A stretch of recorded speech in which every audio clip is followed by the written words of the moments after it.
बैठो यार बैठो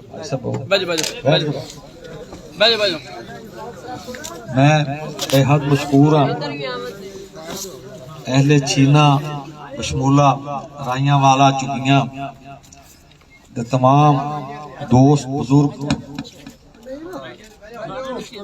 जाने शाह मोहम्मद अहमद और दीगर मेरे तमाम बरादरियां अमजद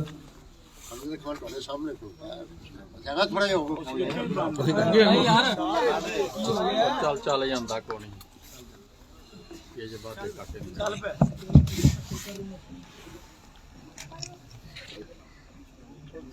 नंबरदार इश्तियाक शबीर खान साहब हाजी अशरफ साहब असलम खान साहब नंबरदार जाहिद साबर खान साबर जट साहब अज एक रात का टिकट का मामला बनया मैं इस दोस्तों रात के काफी टेलीफोन भी आ रहे हैं दोस्तों के मैं बस इन्ना कहवांगा कि जदों 2002 का इलेक्शन सी इस पूरा डिस्ट्रिक्ट कसूर जानता है कि इथे आलमोस्ट तमाम सियासतदान मियां नवाज शरीफ साहब नूं छड़ गए और असी उदों नौजवान सी और मैनू याद है उदों MNA दा टिकट भी मैनू देंदे सी उस दौर की जिहड़ी क़यादत सी और सामने अंधेरा सी मियां नवाज शरीफ की सारी फैमिली जलावतनी दे विच सी और मैनू ये भी याद है कि उस वक्त मुस्लिम लीग नून के तमाम ओहदेदारान वो भी जमात नूं छड्ड चुके सी लेकिन मैं अल्लाह का शुक्र अदा करना कि मैं उदों मुस्लिम लीग नून का परचम चुकया और इलेक्शन स्टैंड किया और एक नवी टीम बनाई नौजवानों दी मजदूरों दी किसानों दी शरीफ लोग और एक नवी मुस्लिम लीग नून मियां मोहम्मद नवाज शरीफ की जमात का आगाज रखा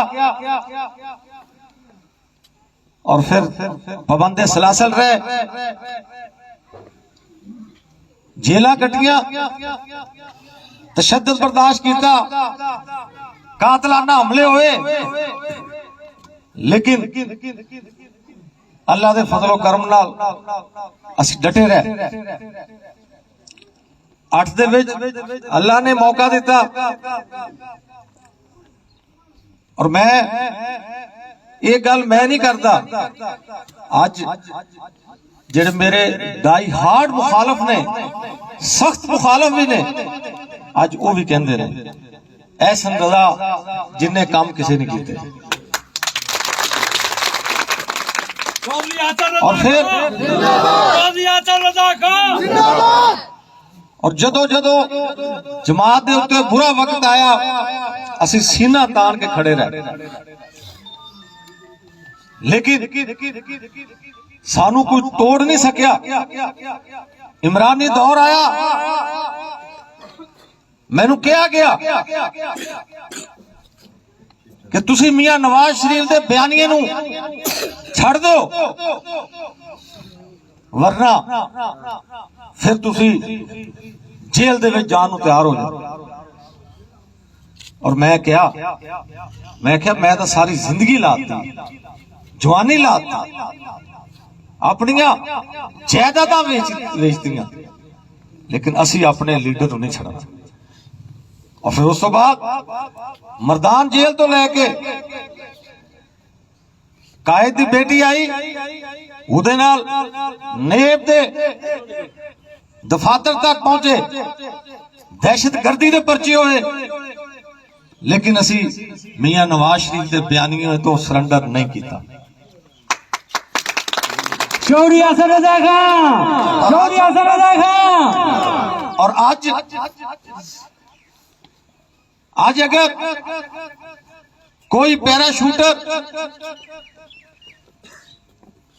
पाकिस्तान मुस्लिम लीग नून दे वर्करां दे उत्ते कोई कब्जा करने की कोशिश करेगा,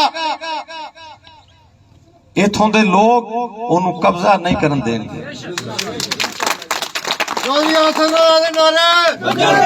हाले तक मेरे कायद ने कोई मैनू स्टिल होने तक कोई मैसेज मैनू नहीं पहुंचा, और इंशाल्लाह असी उम्मीद रखने कि मियां नवाज शरीफ इस इलाके की ग्राउंड रियलिटी वेखदे होया ये सीट एडजस्टमेंट नहीं करेंगे।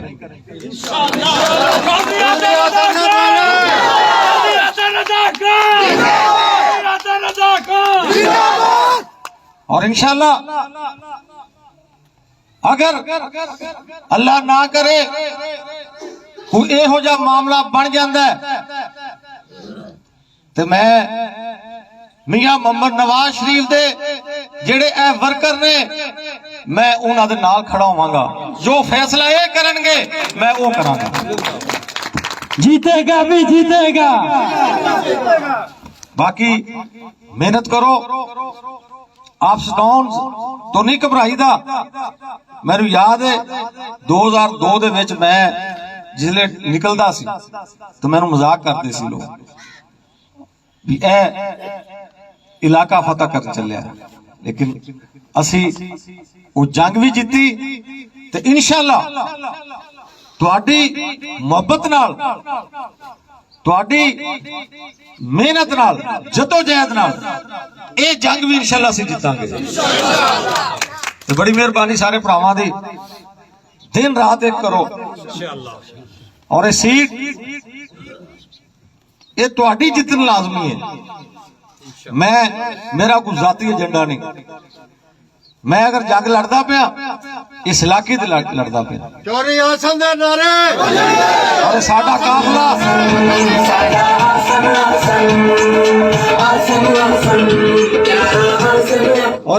काफिला मजदूरां दा काफिला है, किसानां दा काफिला है और तमाम बरादरियां दा काफिला है। ये किसी एक ग्रोह दा काफिला नहीं, किसी एक बरादरी दा काफिला नहीं। ये काफिला वो है जिन्होंने इस इलाके की खिदमत की है।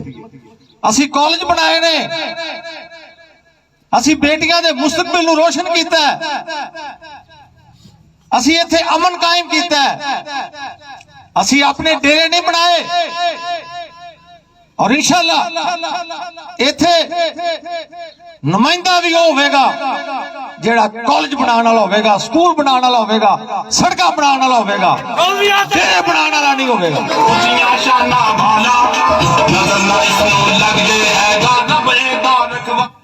तो बहुत मेहरबानी, हुण मेरे ते डिपेंड नहीं करना। हुण एक एक नौजवान ऐसा रजा बन के, एक एक बुजुर्ग ऐसा रजा बन के तो पूरे इलाके च फैल जाओ। और ये तुहाडी बका दी जंग है, ये तुहाडी तरक्की दी जंग है, ये तुहाडी खुशहाली दी जंग है। और ये मौका अज तुहाडे कोल है, कोई धांधली नहीं होएगी, कोई इत्थे बदमाशी नहीं चलन देवांगे। ये इंशाअल्लाह जेड़े तुसी वोट पावोगे ओह निकलणगे, ये भुल जाण। ये काफिला सिरां दे उत्ते कफन बन के निकलेगा और ਕਿਸੇ ਨੂੰ ਇੱਥੇ ਬਦਮਾਸ਼ੀ ਨਹੀਂ ਕਰਨ ਦੇਵਾਂਗੇ ਭਾਵੇਂ ਜਿਹੜਾ ਮਰਜ਼ੀ ਮਹਿਕਮਾ ਅੱਗੇ ਆ ਜਾਵੇ ਬੜੀ ਮਿਹਰਬਾਨੀ ਅੱਲਾਹ ਹਾਫਿਜ਼ ਪਾਕਿस्तान पाकिस्तान मियां मोहम्मद नवाज शरीफ अल्लाह